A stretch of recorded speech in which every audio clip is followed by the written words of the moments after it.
Good evening, everybody. And I'm Giulio Carvalho. I'm from Brazil. I'm here to talk about Diários do Clima.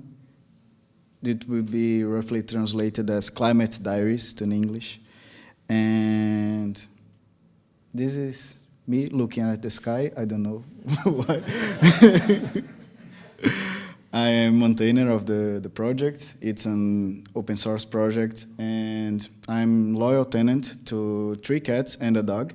They are very kind to me to let me live there at the house. And if you want to contact me, these are my ads or email. Also, I live in the 90s, so. I'm here to talk about Diários do Clima, and Diários do Clima is about climate and environment. So getting information about the climate in Brazil is a challenge. It's a big challenge. We have more than 5,000 cities.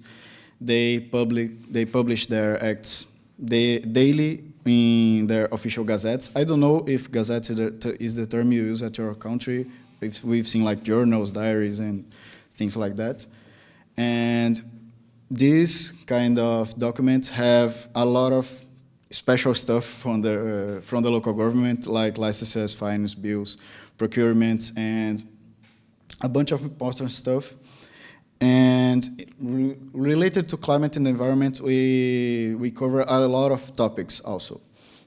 There are, outside of climate and environment, there are a bunch of other topics, and in these subtopics, we have land use and occupation, climate crisis, mitigation and adaptation, and other things that you can read the slides. I don't need to talk it over.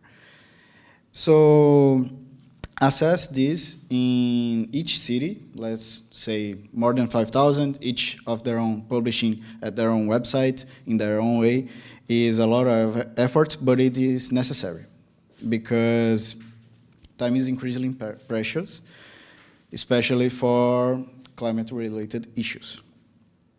And what if we go to the root of this issue? That is the data that is being published. Diários do Clima is a technology that monitors those official acts for you. And we extract the data from their websites, we parse it to a text that can be searched and everything, and we use smart filters to filter out what is not climate related in these documents and make it available for searching, for filtering, for receiving an email with alerts and things like that. This is we consider it a new database because it is not consolidated yet in a centralized source of information like it is in Diários do Clima. And I like the pictures, okay. And here are some examples what you can do at the platform. You can make your own searches like in Google or DuckDuckGo or where we are familiar with, and schedule alerts. So you don't have to use the platform every day. You can actually tweak a little bit and see what search is important for you, and it will come to you every day as an alert. And if the public acts are being published daily, so every day there will kind of be an alert if your search is not too specific, not too narrow. And you can we really thought this platform for journalists, so we actually built a follow the money strategy and connected the database that are the text of the public ads with the database for companies that is public in Brazil. And with the click of a button, if the company number is showing at the result, you can get a bunch of information of this company, and also click that button like it's written search related acts, and then a bunch of acts that mention these companies will be showing at the results also. This project is made by organizations focused on environmental journalism and transparency. I worked at Open Knowledge Brazil, the independent version of Open Knowledge that is a chapter in Brazil. And you can check it out. It's in Portuguese, the website, but you can also check it out. Just use Google Translate or something like that. And it's at diariosdoclima.org.br. I'll give it just a minute if you want to write it out. But at the end, there will be a QR code also. So the project is based on a project that I presented here last year. And it is Querido Diário. Rough translation would be Dear Diary. And that's the project that allows us to gather the data of the city's public acts. And Diários do Clima brings this thematic focus on this data, because the database for Querido Diário is very big. We have more than 800,000 documents at the moment from around 500 cities. Also check out the project queridodiario.ok.org.br. I'll just do a quick glance over the architecture that we built. And at first we scraped the web pages of the city hall that publishes it. And then we will save their files and the info when it was published and things like that. And we'll process it to make it. They mainly publish in PDF format, so PDF is not searchable by nature. So people want to really just engage with the platform and search for something that should be inside the text. So we want to extract what's the text inside the documents, and we index it in our search database, and we concatenate that with the publications metadata that we scraped. And Diários do Clima is the smart filter that we do for what are the parts of this text that are climate related, environmental related, and they do that hetero processing there and things that comes out of the database and come back to it. And we also enrich that database with other things we have, like a census data, where we did a census to know where the cities are publishing, because that's not a consolidated database that the government provides. We, as citizens, have to know where they are being published, the public acts. And of course, at the local level, we know where our city or the neighbors publish, but at the national level, where I have 5,000 cities published, it's not available yet. So we did a part of that with the census, and the companies that I said before is a metadata and makes it available through an API. And we use this approach of using our own API, so the API is always ready to be consumed by us or other applications. And the web platform then uses the API to make it friendly and available for everyone. So, in this topic, in this presentation, I wanted to talk a little bit about engaging journalists. In Diários do Clima, also in Querido Diário, we focus a lot on journalism as enthusiasts of the technology. And we tried and did some successful and unsuccessful approaches at engaging them. Basically, I can summarize here 2 approaches that worked very well with us. They are kind of linked.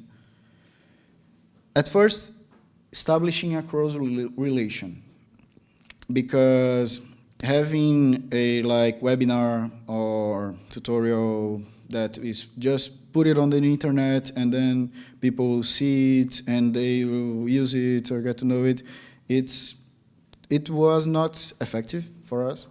And establishing close relationships like tutorials where you engage with them for an afternoon, 2 hours, things like that worked better. Mini grant programs where you can do a session and work it out and get the results, work on the results, and they do a report or things like that also work really well. And the quick approaches did not work as well. And connect their interests with available data. So if they already have some work in like the carbon market, you get their interest in carbon market and link it to the technology. You can have a lot of other things that will be interesting in the field of climate and environment, but that's not what they work with, so they will not go there. They will try to search what is close to their actual work. So maybe do a little bit of homework and study their work before the sessions. It's a good approach. Host some editorial meetings with some of the journalists that are in the group and discuss ideas, discuss it out, maybe more than one, and some good things come from there.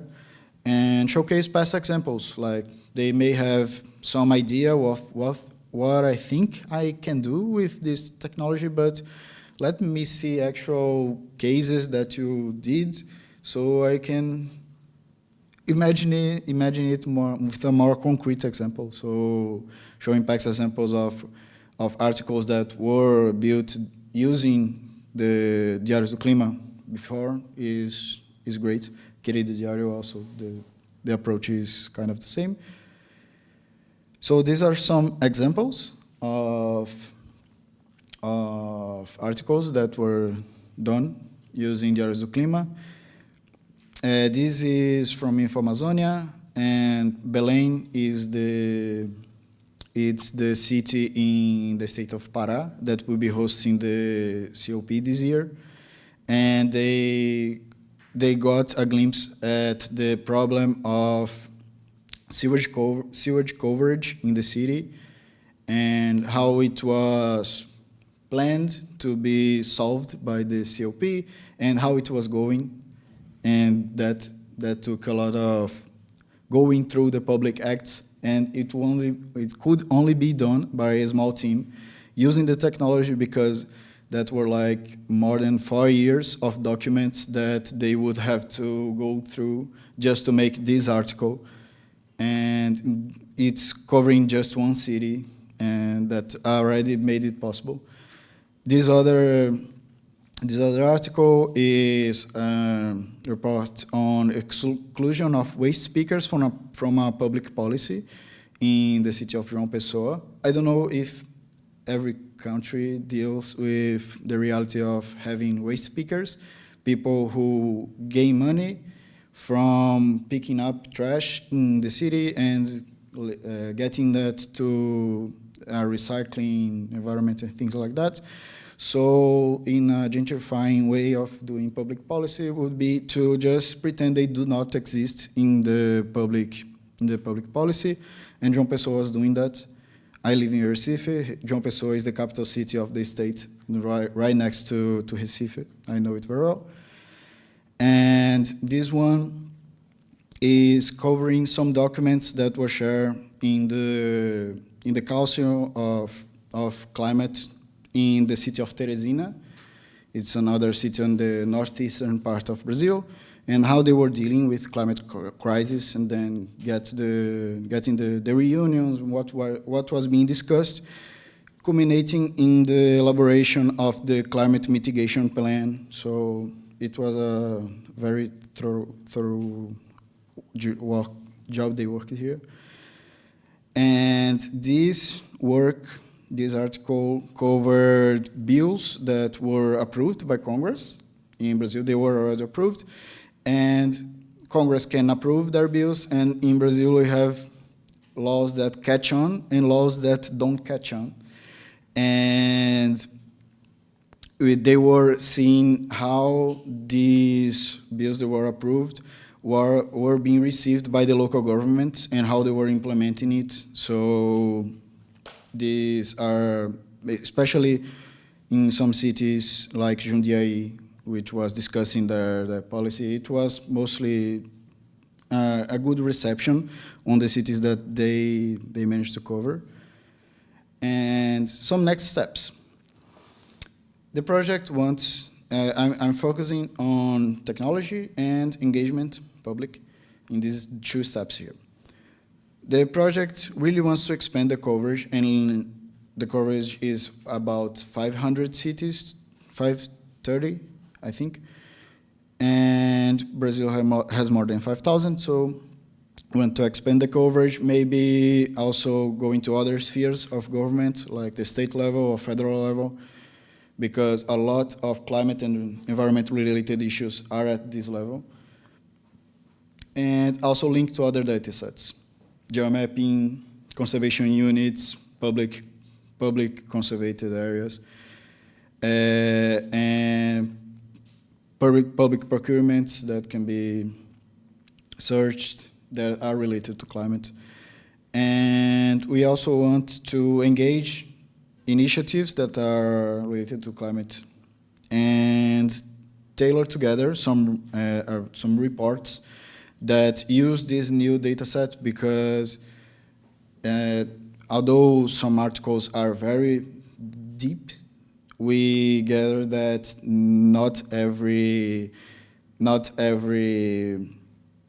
organization of journalism can delve into this data and do data journalism on it. So we kind of want to do it together, so we can help each other them with their expertise and us with ours, where we know how to deal with the data and filter it and make the most of it, and also use other data to correlate some stuff.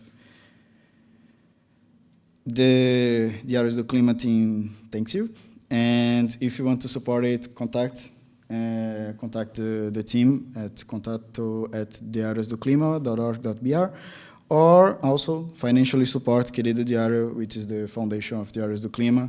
We have a continuous financial support at catarse.me. And this is the QR code. I'll leave it there if you want to access it. I believe my time is close to up, so I can leave it there. Thank you.